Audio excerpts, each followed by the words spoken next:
Bienvenue chers téléspectateurs, à vous qui nous rejoignez pour ce 19h45 du 10 juillet. Religion et tradition pour l'élimination des violences basées sur le genre, c'est le thème du forum organisé par le gouvernement tchadien et l'UNFPA. La lutte contre les VBG était au cœur de ces assises. Moustapha Masri, ex-numéro 2 du parti Les Transformateurs, crée son parti au lendemain des événements du 20 octobre. 8 mois après, il lance les activités du dit parti et sera avec nous sur ce plateau dès l'entame du journal pour éclairer la lanterne des observateurs que vous êtes.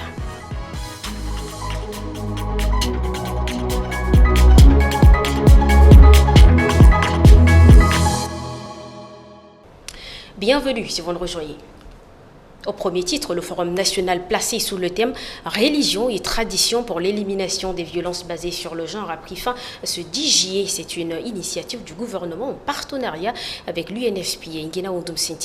Renforcer la capacité des leaders religieux et traditionnels sur la question de violences basées sur le genre était entre autres les objectifs de ce forum. Il s'agit également de valoriser les potentiels des leaders religieux et mettre en place un mécanisme de veille communautaire. Le gouvernement doit prendre ses responsabilités en sanctionnant tous ceux qui sont auteurs de violences basées sur le genre, ceci en coordination avec les leaders religieux et traditionnels. Les différentes autorités religieuses et traditionnelles se sont engagées solennellement dans la lutte contre les VBG. Il s'agit des ententes des églises missionnaires et évangéliques du Tchad, du Conseil supérieur des affaires islamiques et la représentation des chefferies traditionnelles. Chacun d'entre eux a signé cet accord. Éliminer toutes les barrières et les freins à l'éducation des jeunes filles. Prendre toutes les mesures pour appliquer la loi 029/2015 afin d'éliminer le mariage des enfants. Avec ce forum sur les stratégies d'élimination des violences basées sur le genre, les autorités tchadiennes persistent dans cette lutte. Aujourd'hui, le Tchad fait partie des pays où l'on parle de plus en plus de ce phénomène. L'ex-vice-président du parti Les Transformateurs, Moustapha Masri, a lancé les activités d'un parti politique dénommé Paix et Cohésion, c'est 8G après sa démission du parti Les Transformateurs, un parti qui prône la social-démocratie. Rassoumor Djimleila nous situe les faits. C'est avec fracas qu'il a démissionné au poste du vice-président du parti Les Transformateurs. Une décision inattendue que Moustapha Mahamat Masri a actée au lendemain des événements du 20 octobre ayant coûté la vie à des centaines de ses camarades de lutte. Justifiant son retrait du parti Les Transformateurs, l'ex-numéro 2 du parti, Moustapha Mahamat Masri, soutient que les idéaux du parti ont été dévoués. Aujourd'hui, plus que jamais, sous le poids de plusieurs facteurs endogènes et exogènes, lentement notre lutte a été dévouée et détournée de ses valeurs fondamentales. La conquête du pouvoir ipso facto d'absolu au détriment de nos valeurs a pris le dessus. Au nom de ces valeurs d'unité, de paix, de démocratie et de lutte pacifique, nous prenons la décision de nous dissocier et rejetons cette nouvelle voie prise dont nous ne nous reconnaissons pas, annonçait-il sa décision. Fait des citations. Une décision qualifiée de trahison par ses camarades de lutte. Ce samedi 8 juillet 2023, Moustapha Mahamat Masri a lancé sa nouvelle formation politique dénommée Paix et Cohésion sociale. Un parti d'unité, de rassemblement, d'écoute, de concertation, d'échanges indépendants au service de tous pour le bien commun. Moustapha Masri, bonsoir et merci d'être là avec nous sur ce plateau. Merci Gisèle et merci à Tchad Info de m'avoir également invité. Alors, je le disais, vous avez démissionné, vous êtes parti du parti Les Transformateurs au lendemain des événements du 20 octobre et rappelons que c'est ce parti qui a appelé à ces manifestations. Alors, question de timing, pourquoi avoir claqué la porte au lendemain des événements du 20 octobre?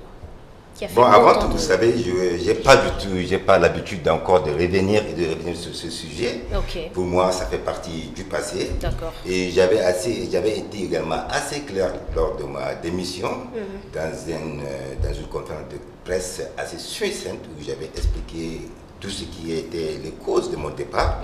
Et l'un des éléments les plus prépondérants, c'était également que le parti avait perdu ses idéaux, les idéaux et la vision du parti ont été dévoyés. Mais pourquoi juste après le 20 Et ça a été, comment est-ce qu'on peut dire, le parti a été pris pratiquement en otage par une personne, une seule et unique personne qui avait pris le parti en otage. Et quand on voit tout cela, Cette personne, c'était qui? et quand on voit tout cela, je pense que donc, tous ces éléments, je l'avais dit pendant ma conférence de presse. Et dans ces éléments, on peut également trouver également que le parti a carrément changé de lutte. D'accord. Nous étions venus sur une base de lutte pacifique. Nous sommes venus sur les bases de la démocratie. Et même le nom transformateur voulait dire qu'il y avait une base et qu'on devait construire quelque chose de nouveau sur cette base. Mais tous ces idées ont été mis de côté. Et la seule vision, c'était absolument le pouvoir. Donc, Quoi qu'il à en quel coûte, moment, à quel quoi moment qu'il en coûte, même s'il faudrait que le Tchad explose. Ouais. Voilà, donc tous ces éléments sont en jeu. Donc, vous savez, tous ces éléments, c'est vrai. Le vin a été la goutte d'eau qui a débordé la vase. Bah voilà, on en vient. Ok. Voilà, le vin a été la goutte d'eau qui a débordé la vase. Avant cela, il y avait également des actions sur lesquelles on était contre. La majorité également était contre. Mais c'était une seule personne qui décidait et qui faisait ce qu'il voulait. Donc le vin était la goutte d'eau qui avait débordé la vase. Et on était tous, il y avait beaucoup qui ont démissionné avec moi, ou après moi. Donc beaucoup étaient contre cela aussi. Donc, et puis voilà, donc, le reste, il y a l'histoire et puis il y a tout ce qu'on avait dit auparavant, qui sont des éléments, qui sont là pour l'histoire évidemment. Donc j'ai pas trop l'habitude de revenir sur cela. D'accord. Mais les militants du parti Les Transformateurs vous accusent d'avoir trahi Succès Masra. Qu'est-ce que vous dites à cela? Vous savez, un parti politique, qui est né sur la base de la démocratie, qui est né sur une base de paix aussi, mais pacifique, en nous accusant de traîtres, en accusant ceux qui ont quitté le parti des traîtres, elle montre une facette totalitariste. Ah d'accord. Vous voyez ça? C'est plus la démocratie. C'est plus la démocratie. Vous voyez, un parti politique, quelqu'un peut venir et repartir si ça ne répond plus à ses idéaux. Ah d'accord. Évidemment. Et jusque-là, il y a encore des transformateurs qui démissionnent. Ils sont traqués, ils sont insultés, ils sont traités de tous les mots. Moi, je pense que s'il y a quelqu'un qui doit être traité de traître, c'est le président du parti, parce qu'il a trahi les visions du parti. Il a trahi les idéaux de ce parti. Il a trahi la jeunesse. En quoi faisant? Il a trahi la jeunesse à ne pas les protéger. Vous vous rendez compte? Ah d'accord. Vous vous rendez compte? Dans l'histoire, le parti transformateur est presque le seul parti qui a jeté en pâture ses militants. Même en temps de guerre, les généraux protègent leurs troupes. Même les rebelles protègent leurs éléments. Mais le parti transformateur est dans l'histoire, je vous dis bien, dans l'histoire du monde, pratiquement le seul parti qui ne protège pas ses militants? Qui ne protège pas seulement ses militants, mais qui ne se soucie pas de ses militants. D'accord. Oui. Et immédiatement après, on utilise ces morts comme des éléments de langage. Pour la publicité, on engrange les nombres pour la publicité. Mais Président Masri, au début, on appelle à une manifestation dite pacifique. Alors, qu'est-ce qui se passe? Pourquoi, à un bout de chemin, il y a des morts, il y a des blessés, il y a des... Voilà. Vous voyez, il y a tous ces dégâts. Vous voyez, écoutez bien les choses. C'est une question de communication. Écoutez bien les choses, comment ça s'est passé. Oui. Repartez en arrière, écoutez les discours, écoutez les lancements, ce qui a été fait. Ce n'était pas une manifestation pacifique. Soyons logiques. Nous ne défendons pas les défendables. Ce n'était absolument pas du tout une manifestation pacifique. D'accord. Okay? Et pour cela, tout le monde en a parlé. Et je l'ai dit également dans mon mot, dans ma conférence de presse, à ma sortie. Mais ce n'est pas du tout une manifestation pacifique. D'accord. Okay? Donc, c'est pour ça que je ne vais pas y revenir. Tout a été déjà dit sur cela.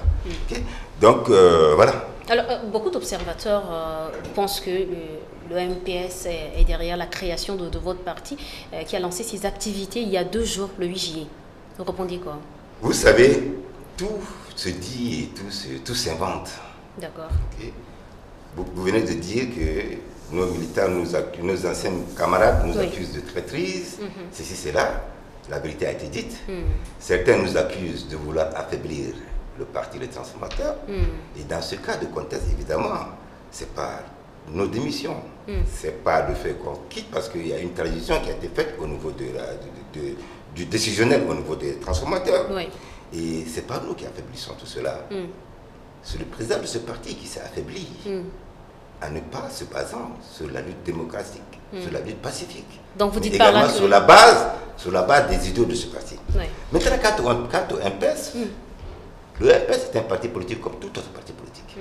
Je ne comprends pas pourquoi on fait l'amalgame entre moi ou toute personne qui quitte en le reliant à l'MPS. J'ai toujours dit que nous sommes dans une période de transition. Donc c'est une période participative. Tout le monde est libre de participer à cette transition et d'avancer comme il le veut. Okay? Donc nous ne voyons pas ce qui se passe au présent aujourd'hui par rapport à la transition dans le prisme du passé. C'est ça le mal. On compare toujours au passé. Vous voyez, vous comprenez un peu?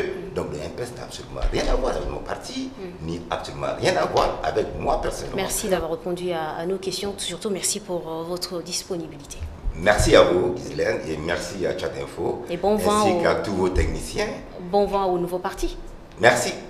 Alors, le journal continue 2 semaines après la composition du baccalauréat, session de juillet 2023. Les enseignants se sont attelés à la tâche de la correction, de la vérification et de la saisie. Et il ne reste que la publication des résultats. Pour en savoir plus, Ali Thiam, Yves Dangourbé et Junior Bikoutou se sont rendus à l'Office national pour les examens et concours du supérieur ONEX. À l'Office national des examens et concours du supérieur, les choses se précisent. Correcteurs, secrétaires et autres s'activent pour rendre publics les résultats de la première session du baccalauréat à la date prévue, en dépit de quelques difficultés. Par rapport à la date du résultat dans le calendrier, c'était prévu pour le 19 juillet.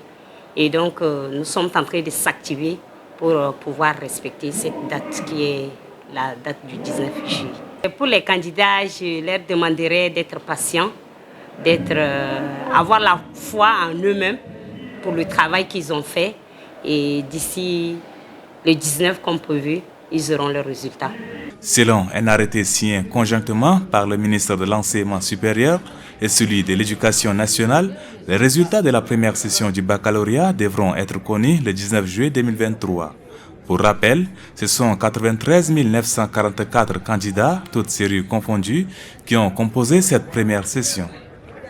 L'actualité sur Tchad Info TV, c'est également la rubrique Page Monde. Conakry en Guinée, le procès de l'ancien président Dadis Camara a repris aujourd'hui après une suspension de plus d'1 mois. Dadis Camara est jugé pour un massacre qui a lieu le 28 septembre 2009. Des détails.